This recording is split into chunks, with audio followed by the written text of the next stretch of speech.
is Anne, and I'm going to be talking to you about head lice today. By show of hands, how many of you have seen the movie Home Alone? Do you remember a scene where, I'll just let Kevin do it.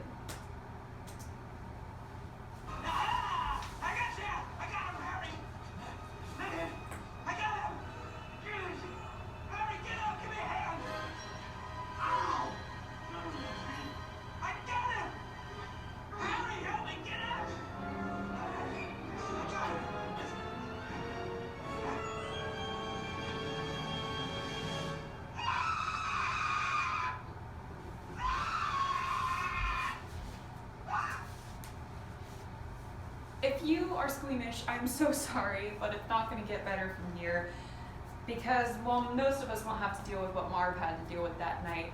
There are bugs that will get close to your face in your life, unfortunately. Head lice are scary and gross. There's no other words for it. And I would know because I was infested with them in this semester. And being alone in a new state, not having a car, and not knowing what to do, is pretty freaked out, which is why I'm going today to arm you with the information that you need to get rid of this little parasite. Lice are carnivorous, blood-sucking insects. They infest the human head. They are most commonly found in children, but anyone of any age can get them, clearly. Don't worry, they're all gone right now. I just had them. They look like this.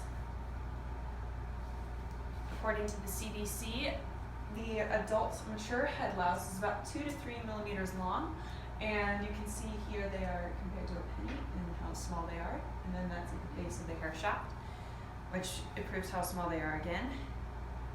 Head lice infest humans by crawling, according to the American Association of Pediatrics. They cannot hop, fly, or jump, so whenever they are transmitted from direct contact, usually head to head. They lay eggs in your hair, which we call nits, which look like this. S-N-I-T-S, not K-N-I-T-S. Here they are in blonde hair. And you can see it a little bit better there. Here they are in dark hair. Frontiers tells us that the head louse lives, breeds, and lays its eggs at the base of the hair shaft, and they feed upon human blood every 4 to 6 hours, pretty frequently. You might not know that you have lice because they lay these eggs and then they don't hatch for about 9 to 10 days after they're laid.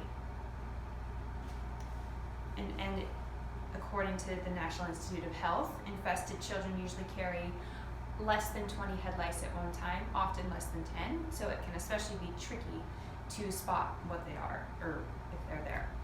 The Mayo Clinic gives us the symptoms of head lice, including intense itching under the scalp, tickling whenever you move your hair, sores around your scalp, your neck, your back, your shoulders, as well as bite marks, and most obviously lice or nits themselves.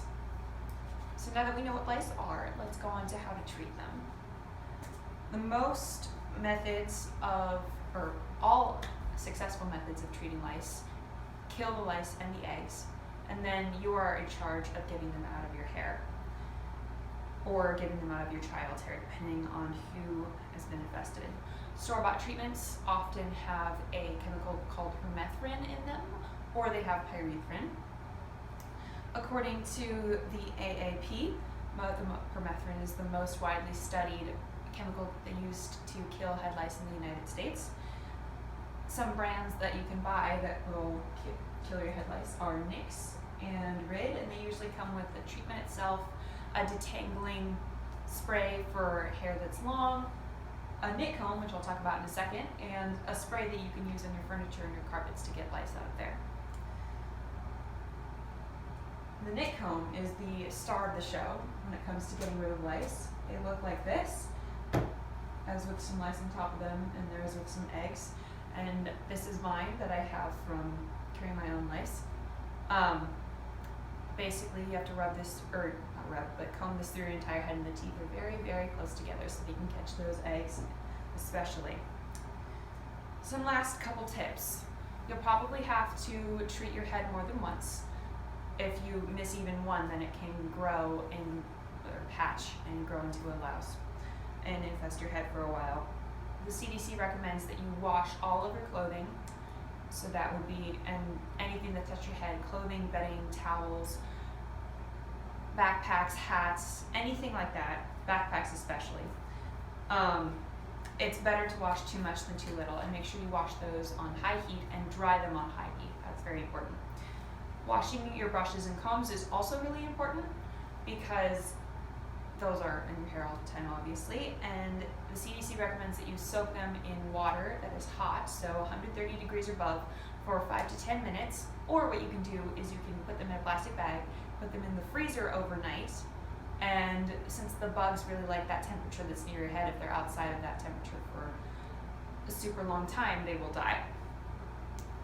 Also, the last thing I will say is that you really need to vacuum all of your carpets and your furniture that could possibly have lice in them. Anything that's fabric, leather, and plastic, and walls and stuff like that don't need to be vacuumed or cleaned. But if you have carpet or furniture with fabric in it, you should probably vacuum that.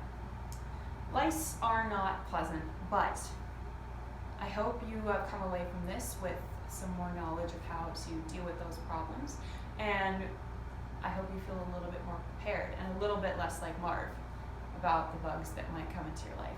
Thank you.